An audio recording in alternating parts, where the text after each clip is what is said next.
Yamanya nzikiririzaamu era batono nnyo abamanyi mukyala wange era abalala bamanyi nti siri mufumbo nina omukyala wange n'abaana bange naye bo nakikola nti amasasi agankwata sagala gabakwate era sisobola kubateeka isobola kuddaawo omukazi wange nti oba kiki ne ku social media saagala abeere kutabirimu ebintu ebyo. She lives her life ng'alabirako ku simu z'abantu kubayo ebintu abimanyi nga bwe bitambula. Baserebo bamagezi kina ddala abafrontinga abaana baabwe ne bakyala baabwe ne relationships zaabwe mu media. Omanyi ko erinnya lyo ndyerabye Smith olaba ebiseera ebisinga nti buli muntu alina kyayagala mu bulamu.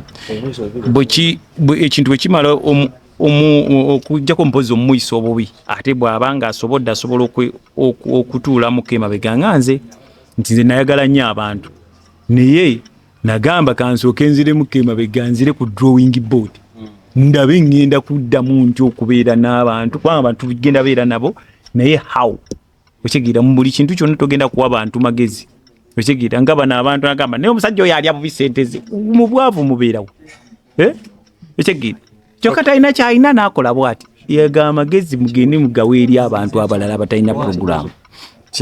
Okay. Uncle Brian nga tumaliriza bampita musobe clips nkola ne Gagamel ne Mike oli musajja wa byebye cool big size omnene ekibuzo kyange kiri nti okomyewo era abana Uganda bakwesunze yes okuyamba kwa leero kugenda tambula kutyazimye eretaaga okuyambibwa tugenda kola tutyaze kuba ogambye tekikyayi kyakuva eri kusuula busuzi sente kuwa buli bantu sente nga bali awo bigenda beera mitendera ki era offices zo ziriwa bakusangawo abagala bayamba.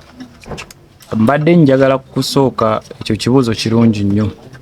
Abantu abagala okubayamba tugenda kusooka kukola fest eyo tufune program mbalage nti wano the new home okitegeera bulungi kugamba nina okukola kye tuyita reopening ya Brian White okitegeera bulungi sigenda kubanga ku kawundo kakubye dinisa mbuteeka wano okitegeera tutandikire walino because bingi nnyo twabikola bwe bati abantu bangi babbibwa okitegeera they were scammed ate nga abantu abamu oli wakutuukako kali mwanzibye ne mutwala sente zange abantu banako abantu balina ebizibu byabwe. So this time around we need to be very very very keen n'ebintu bye tukola kubanga abantu embeera gye balimu si nnungi. Yesebo.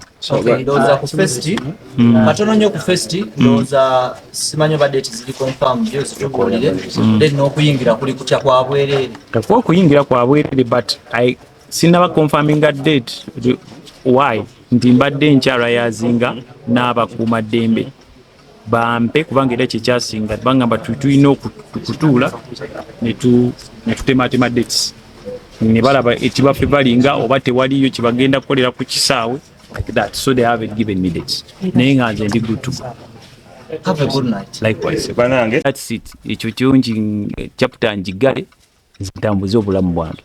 Go on. Brian, wali toliyo amawulire mangi gayitinga na about okwati wako n'okusibibwa ebintu bifaganagana ng'ebyo atulambululemu abawagizi bonna abantu abagole abaagala okumanya ki ekyaliwo ddala ekituufu.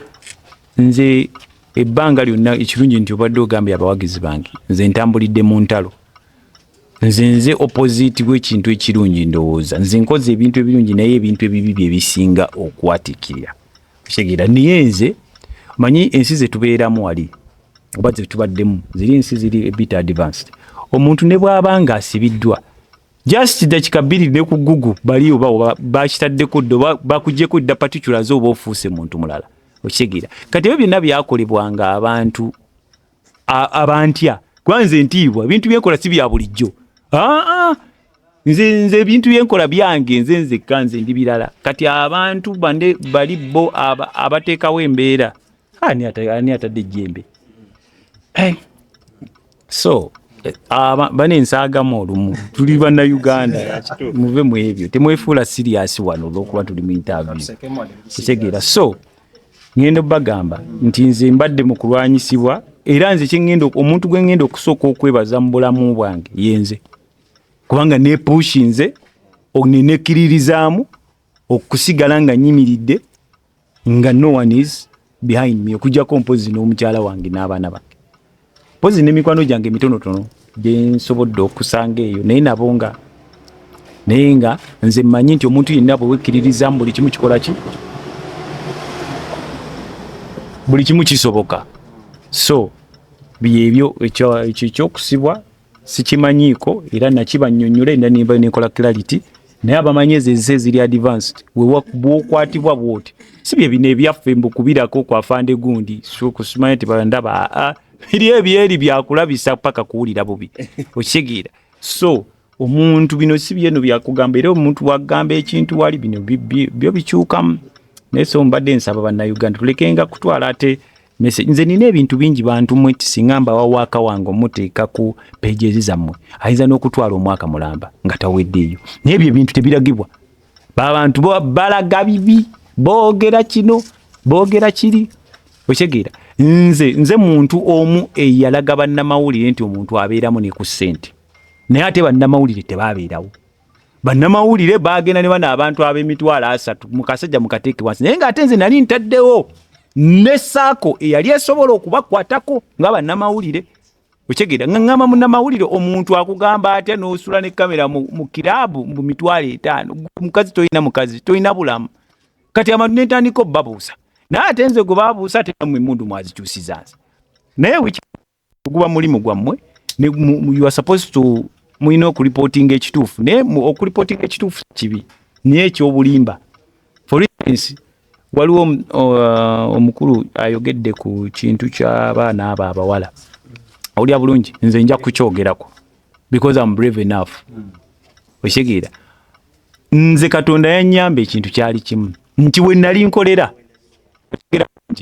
we wali offices zange naye nga nina ekizimbe ku musajja aluba we nali ngenda oteeka podium ki house naye nasooka nenjireka naye nga tubeerawo muki mu tent kakati omwana omu okumanya nti bannayuganda mulina nnyo okukozesa obwongo bwammwe abaana bagamba omusajja yatusibira mu nyumba emyaka 3 nga tetulina ssimu naye nga abantu abaganda tebalina ssimu be baali basekretary bange bebakwata neki n'appointment zange kati sirowooza nti abantu abanjagala nga baayitanga baddanga eri ku State Square ne baleekaana bano ne bafuna appointment secondly be bareceiving nga batu boba nti olina ekizibu osobola okinnyonnyola omuntu n'omuga nti wayi wano tuli mu buzibu okitegeera wali awantu ewange wajjangawo abasirikale wajjangawo buli omu every nature nga n'abantu basulawo so nze lwaki nti saavaayo kwedifendinga kweza allegations one abantu abanteekako ebintu ebyo bajja buzimawulire nga bwolaba bwe tutadde obuntu buno wano abantu bwe bataddewo cameras zaabwe sorry okitegeera they never went to police kuba baabayita even the CID ne bavaayo nze nalipotingira omwaka mulamba paka we basazaamu bondi yange nga nze kennyini nze nevasinga kubanga bakikola kuswaza kuteeka wansi erinnya lyange naye mu ebyo byonna sina lwaki nti mbyogerako nze ntambula ngenda wa mu maaso kitegeedde bulungi Iza lunaku olwaleero tulina Brian White tugenda kozesa bwangu nnyo because obudde tetulina. First of all tukwaniriza mu ggwanga Uganda asaba obuze ku batulu. Bonna abatulaba abali eyo banange nsanyusa balaba na Uganda. Kasubire muli bulungi buli omu gyali gyawangaalira Katonda akyabakuuma nange wendi nakomyewo. Okusookera ddala abantu baali basuubira nti Brian White agenda komawo mu vuute nti wagenda beerawo okujaguza kungi nga komawo kuva ku airport. Lwaki wasazeewo komawo mu kisirise? Amanyi buli time nze ndi unpredictable. Nze nze muzannyo kennyini. Kati nsobola okugamba nti leo kijja kuba bweki kati bwentu bwena kikyuzi nze n'ekyo kye babadde basuubira nja kikolera ddala wano nga ffenna tuli wamu. Yeah. Talking about that, wali walangako emabega awo n'ogamba nti ogenda komawo banners ne zibeera round Kampala nga ziraga nti ogenda komawo olunaku ne lutuuka Brian White n'atakomawo. What happened? Ki ekyaliwo? Manyi bintu bingi nnyo ebituuka ku muntu. Saawa zino ntaddeko microphone eno naye bujje buyinza okukeerera bayinza okungamba omwana agagamera oli eyakutaddeko gundi kamera tasimatuse sagala kibeewo, but it happens. You understand? So waliwo ebintu bingi ebyantuukako bye nali sagala kudisclosingira bamawulire kubanga kugamba abantu bandigambye abantu gabali evil. Naye nga kyo ekyali kyo mu mazima, my legs zaali swollen. I woke up in the morning ebigere bizimbye. So kati ekyo nga tulina kugenda kinyonyola muntu nebase bulungi nekintwalira obulwadde ne bunnumaawo time nene mala nenkaching up nempona. Kigenda kuddamu kibeerewo oba wakikansolinga officially togenda kuddamu kikola? Ekintu ekyo mbadde kati nkidesigninga ngeri gye ngendo kikolamu nganze ng'omuntu kubanga era idea yali yange. Kati njagala kikwata bulungi ate n'ekirala nti ne Ruli Authority yali eŋŋambye nti kijja tubeerera kizibu ng'okutandika okuweereza ebiragiro ng'oli eyo. So jangu wano tukwataganire wamu kubanga engeri ekintu gye kiri eky'obwereere oshigira, we need to see how security measures tugenda kuyimirira kutya tugenda kuba tutya oshigira. So now I'm here ngenda kulayazinga nabo nga nange bwenteekamu byenteeka, then I communicate the dates with you guys. Mulamwa gugenda kubeera ku ki this time around? Omulamwa era gwali nze nali njagala nnyo kyetwandiise unit okitegeera kubanga abantu abasinga unit etwedistancing oshigira bulungi tusobola okubeera wano. You understand? Naye nga enkwatagana yaffe si nungi ntono, but in the long run buli lwe tuddamu ne tujja ne tugatharinga kiringanga bwe tunaaba mu kika ne bagala leero tugenze kumanyagana kitegeera. There is that bond eddamu nejja n'ogamba gundi ono ate nali simanyi nti oli muganda wange like that okitegeera. So omulamwa gwali gutambulidde awo mu unit mpozi n'okwekulaakulanya tuwulire ebintu ebitawaanya abavubuka eyo bwentyo bwe nali nkikoze. Okay, okusinziira ku experience y'omubulamu bintu ki byolaba ebizibu right now abavubuka ebibasumbu era byosuubira nti byoza okutereeza this time around? Ebintu ebigendo ebisumbwa abavubuka essaawa eno sigenda kugamba nti biyinza okutereezekebwa essaawa zino. First and foremost, abavubuka ramu abadduka nnyo kwe kati omanye bya computer. Speed gye balina y'amaanyi. Ekisooka tebalina bugumiikiriza. Omanye omuntu yenna talina bugumiikiriza ku nsi kijja kubeerera kizibu okulaba ekintu ekirungi because ojja kuyita ne ku kirungi odduke ng'oyagala wate otomere ekibi. You get it? Kati obuzibu bw'abavubuka ye kyayagala bw'aba nti ayagala simu ayagala gifuna ssaawa eyo oshegera bulungi bw'aba ayagala kino kya ssaawa eyo naye nga buli kimu kina process. Kati these people need to be motivated nga tebannakwatibwa nti kantu kaakano nti oba omuwadde ekintu kyonna. They need to, it's like bagiyita prescription nga boonaawo omuntu amakerenda geetaaga kusooka kumunnyonnyola nti ona aspirin ogenda mukola bwoti naye omuntu w'omuwaamira bumize overdose. Shegera last time we tried to nga tulabye abavubuka abamu batandise okuvaayo naye kati kiri worse. Ze binze ndaba ku media ebiragalalagala bingi abantu essuubi libaweddemu. People need to have hope okulaba engeri gye bayinza okuddengula ate kati n'economy kusinziira nga bwembiraba si nungi eri abavubuka ate kati abavubuka badde naddala nga unemployment tewali okitegeera kati ate kati kizibu nnyo gye bali okitegeera. So they need to be cancelled okubannyonnyola ne tulaba engeri gye tuyinza okutambuzaamu. Okay, abavubuka oyogedde ku nsonga ya unemployment. Abantu bagenda kwebuuza unemployment eremye gavumenti okulwanyisa Brian Waite yani oyo era n'agisobola atya? Nze era mu bulijjo nali nkyogera nti nze njagala nnyo omuntu eyeetandika. You get it? Okwetandika mba nnyinza okukeerenca nti essaawa zino olaba bw'watandikawo akantu kano kitegeera it was your creativity kitegeera tokyasula njala.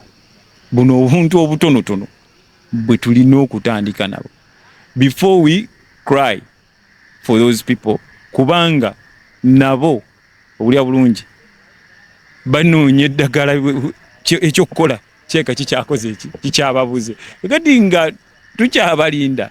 Do you understand? We need to do something. Obuntu obutono. So of course sigenda kera nti gwemmi nkwadde mansion.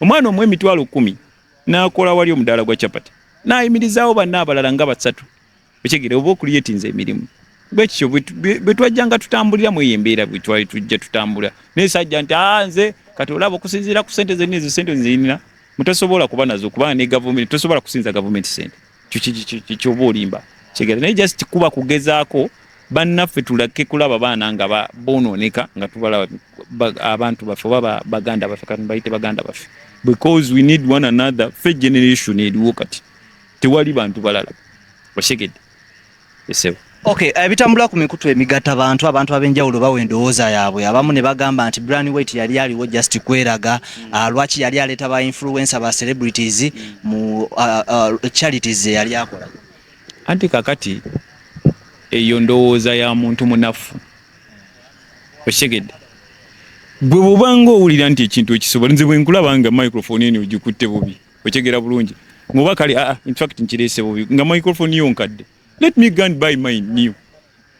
See, you don't have to complain about this. Nabagamba lino gwanga everyone is entitled okukwata wakutte kino tekiriiko nti gundi okera enkya n'ogamba nti nze newadde guno omulimu njagala nnyo okwekolera ku interview byange okigera teri akukaka era omuntu addawo n'akucriticize nti akasajja ako kantama scroll there are so many pages.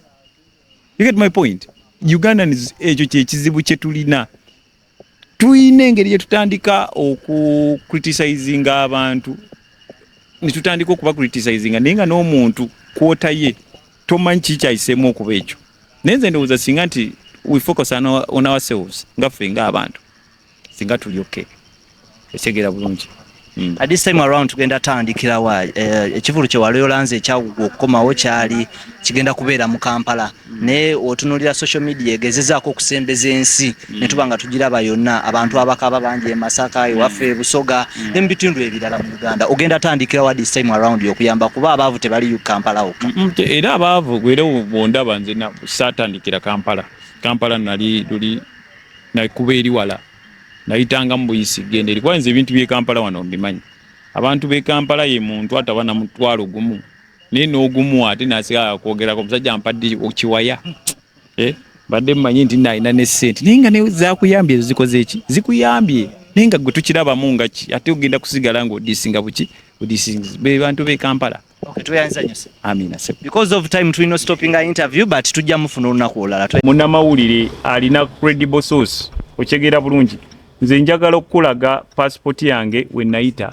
okyegera bulungi nja kujiwa omuntu omu agibalage nayita ku kisaawe nayitawo ennaku z'omwezi zaali 22 epo nengenda nga tewali nayita ku kisaawe era mpise ku kisaawe nga nkomawo siina we nali mpise wantu walala nti oba ate kino singa bagamba wayita Kenya ate nze Kenya nga nayitayo wankugambye nina gundi ekulaga nga bwano immigration ekulaga exit ng'ofuluma ne wodda ate n'ekirala bwe nandibadde nina omusango okyegera bulungi wano mwasooka okulaba banners nga mbagamba ngenda kudda okyegera I think ndowooza bandibadde babagamba nti oba omusajja oyo ali bwati ne bwati ate ne wano security is not weak ne Kenya gyogamba gyoyita borders tuina abakuuma amajje agakuuma wonna omuntu yenna kino kankibasomese bw'oba olina omusango mu ggwanga they red flag you tolina woyita okujjako nga obanga olinamu amajadu naye nze si ekyo kyo natambula bulungi nayita ku kisaawe neŋŋenda nempumula era paka we natuusa okukomawo segedde bulungi. So twogere ku project zawaleka mu byenjawulo for example Buholima Road yokwayinako ekazi nnyingi ez'ettaka twogere ku that is Busungi twogere ku wano ku musajja alumba ekizimbe abagamba kanso nkubira essimu nkubuulize landlord wakyo oba nkusindikewo kati ku musajja alumba kwani yagamba nti no nze eyo flat ogiraba ebbanga lyemazeewo eyinza n'okuba ekusinga obukulu.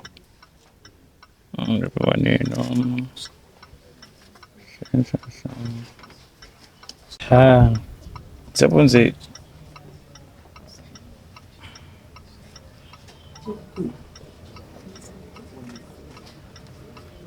Mathias oli waka oli ku Lubaga Road waka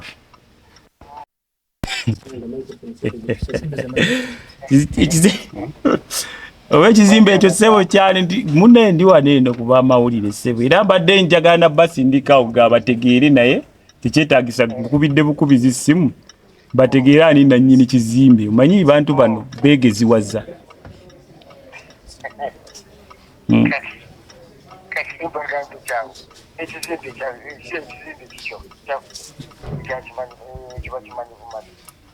ssebo sula bulungi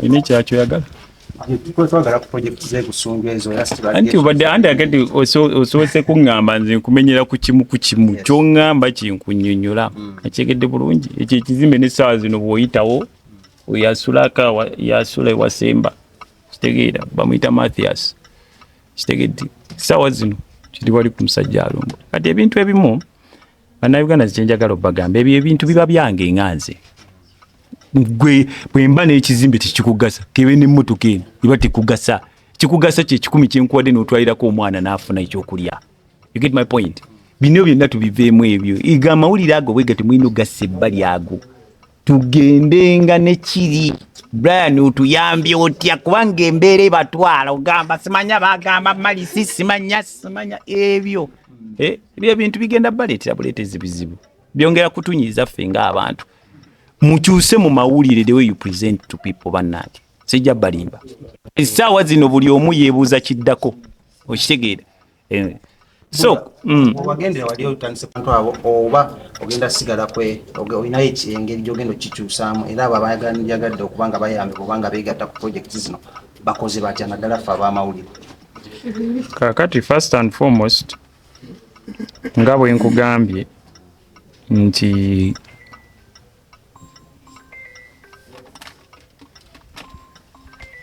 ngenda kusooka kulaba ntambula ya bintu nga bweri nsoose kujja kweyanjula mu bantu then ndabe naye ng'ekintu kye nasoose okuteekako essira yebadde first okitegeera kuba sigenda gatta byonna bintu ekintu kyonna kimu omulundi gumu sijja kubisobola so mbadde njagala tusoose first eyo bwemala okuggwa then tulabe engeri gye tugenda okutambuzaamu ebintu. Okay, Brian White nze bampita Abbe enkola n'omukutu ebyokyama Uganda. Yes, nga bakwaniza sigwe simu yawe gwe sure toyina tiketi eyo ku simu ogiraga omwami ono agamba nti kuba ku simu ki